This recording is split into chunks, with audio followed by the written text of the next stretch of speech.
kabarnya? Semoga sehat semuanya. Selamat bertemu kembali dengan Ibu dalam mata pelajaran produk pastry dan bakery. Pada pertemuan hari ini, kita akan membahas kompetensi dasar 3.11, yaitu menganalisis kue dari adonan beragi.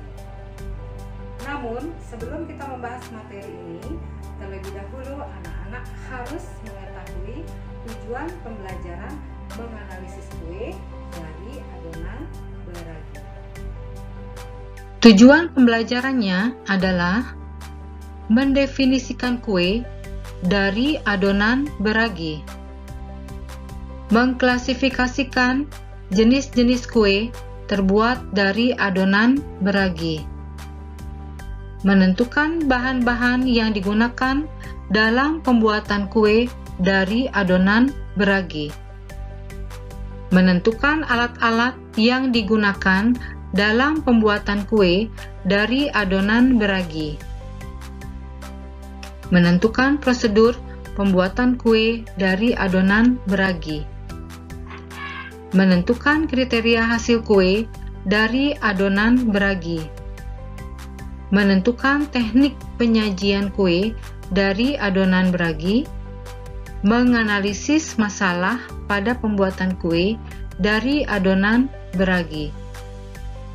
Definisi kue dari adonan beragi. Adonan beragi adalah kue yang proses pembuatannya membutuhkan pengembangan dengan bahan ragi roti atau disebut dengan yeast yang dicampur dengan bahan-bahan tepung, gula, air, lemak. Lemak ini bisa berupa mentega, margarin, shortening. Kemudian ditambahkan garam, bisa ditambahkan susu, dan metode memasaknya dengan cara dipanggang, dikukus, atau digoreng. Jenis-jenis kue terbuat dari adonan beragi: donat, bakpao, martabak mini, kue pukis, cakwe, waffle atau bapel. Bahan-bahan yang digunakan: tepung terigu. Tepung terigu yang digunakan adalah tepung terigu berprotein tinggi, kandungannya sekitar 14-16%,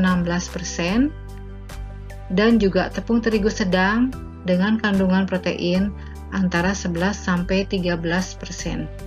Bisa salah satu digunakan atau bisa campuran keduanya. Yeast atau ragi. Ada 3 jenis ragi yang biasa digunakan dalam pembuatan kue atau roti. Yang pertama adalah ragi basah atau ragi segar atau fresh yeast. Ragi jenis ini memiliki kandungan air cukup tinggi yang mengakibatkan umur simpannya menjadi singkat. Ragi ini harus disimpan pada suhu maksimal 1 derajat Celcius. Cara menggunakannya yaitu dengan diremas-remas terlebih dahulu, lalu dicampurkan ke dalam adonan roti. Kemudian jenis ragi yang kedua adalah ragi koral atau active dry yeast. Ragi ini berupa butiran kering dengan aroma yang khas. Ragi jenis ini akan berfungsi setelah dilarutkan ke dalam air hangat kukus selama 10-30 menit dengan perbandingan 1 bagian ragi dengan 4 bagian air. Jenis ragi yang ketiga adalah ragi instan atau instant yeast. Ragi instan berbentuk butiran kering dengan ukuran yang lebih kecil dari ragi koral. Cara menggunakannya sangat praktis, bisa langsung dicampur ke dalam adonan. Untuk menjaga mutunya tetap baik, ragi instan harus disimpan di dalam wadah kedap udara setelah dibuka dari kemasannya. Nah, ragi instan ini banyak digunakan dalam pembuatan kue dan roti karena ragi ini sangat mudah dan praktis, kemudian membantu mempercepat proses pengembangan atau fermentasi dalam pembuatan kue dan roti. Bahan yang berikutnya yang digunakan dalam adonan kue beragi adalah air. Air yang tinggi kadar mineralnya akan mempercepat proses fermentasi dan adonan yang lebih keras. Sementara air yang rendah kadar mineralnya akan memiliki efek sebaliknya. Gula adalah salah satu bahan yang sangat membantu proses fermentasi ragi. Gula yang digunakan diantaranya adalah gula kastor, karena jenis gula ini butirannya lebih halus dari gula pasir, sehingga lebih cepat membantu proses fermentasi. Dan warnanya lebih putih bersih, sehingga kue yang dihasilkan akan bersih pula. Selain castor sugar, gula yang digunakan adalah icing sugar. Icing sugar adalah gula pasir yang digiling menjadi bubuk sangat halus dan ditambahkan sedikit zat anti-caking, yaitu tepung jagung atau tepung maizena. Gula bubuk paling sering digunakan untuk lapisan gula dan frosting. Telur.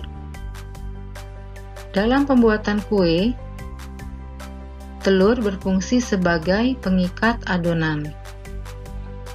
Lemak bisa berupa mentega atau butter, terbuat dari susu atau produk susu hewani yang sedikitnya mengandung 80% lemak susu.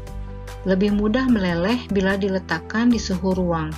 Rasanya gurih dan aromanya harum. Berdasarkan rasanya dibedakan menjadi dua jenis, unsalted butter atau mentega tawar dan salted butter yang dalam proses pembuatannya ditambahkan garam. Margarin terbuat dari minyak nabati yang umumnya berasal dari kelapa sawit. Teksturnya lebih padat dan titik lelehnya lebih tinggi daripada mentega karena ada proses hidrogenasi atau penjenuhan asam lemak. Warnanya lebih kuning dari mentega karena adanya tambahan zat pewarna alami yang disebut dengan karotinoid. Shortening atau mentega putih yang terbuat dari minyak nabati hampir sama dengan margarin. Garam adalah salah satu bahan penentu dalam proses fermentasi. Selain sebagai penyedap, garam yang nama kimianya natrium klorida itu punya peran penting juga dalam menghasilkan kue yang berkualitas. Susu merupakan emulsi lemak dalam air yang kandungan kalsiumnya berfungsi sebagai penopang elastisitas adonan sehingga membuat adonan mengembang lebih baik. Alat-alat yang digunakan yaitu whisking bowl, balon whisk, mixer, blender, plastik spatula, cutting board, timbangan, gelas ukur, cetakan, saringan, frying pan, saucepan, sendok takar, cake tong, pisau,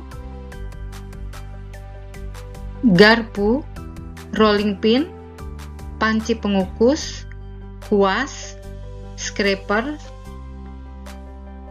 Prosedur pembuatan kue yang terbuat dari adonan beragi, pertama-tama kita siapkan bahan-bahan, kemudian kita siapkan pula alat-alat yang akan digunakan dalam pembuatan kue.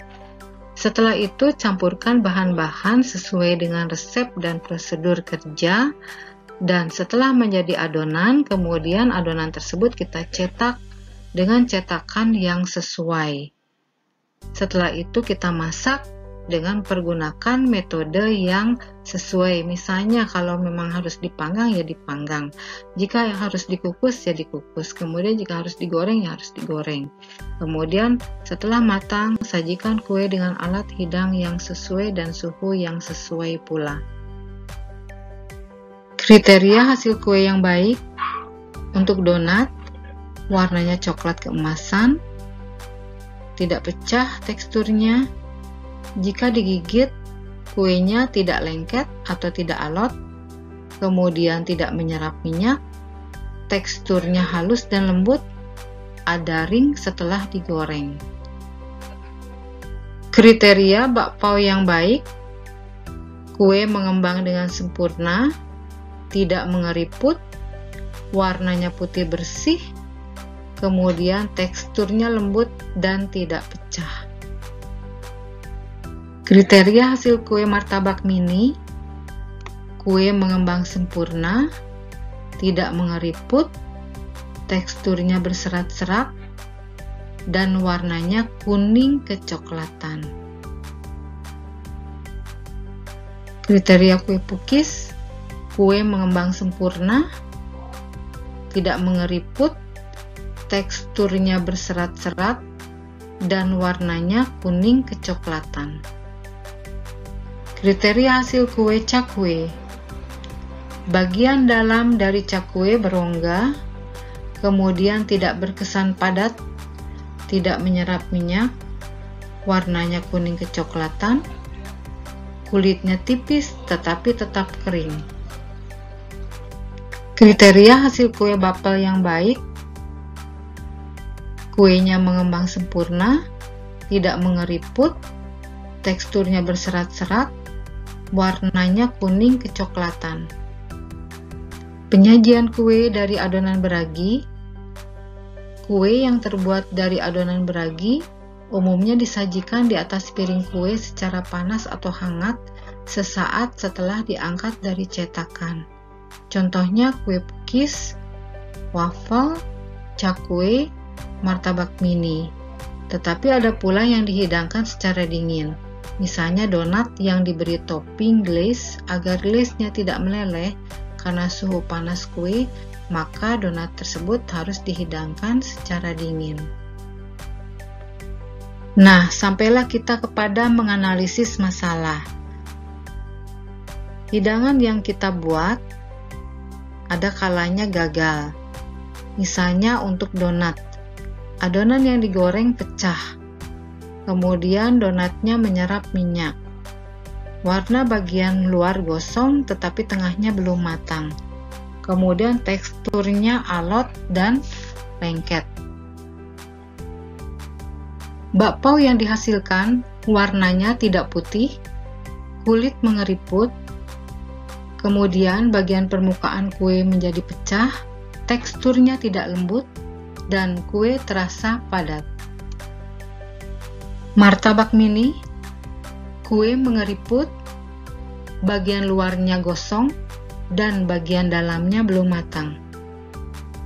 Kue tidak berserat, dan terasa padat, serta tidak lembut atau terasa bantat.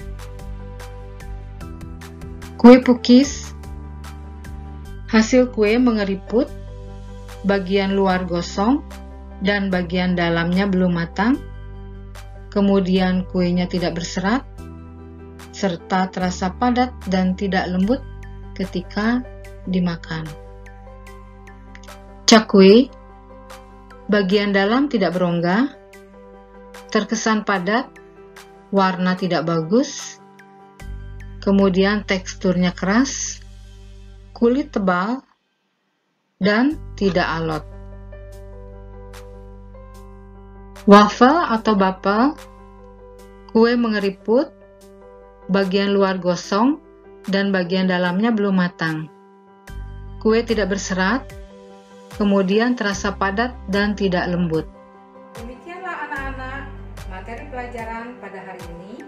Ibu harapkan semoga materi ini dapat bermanfaat bagi kalian semua.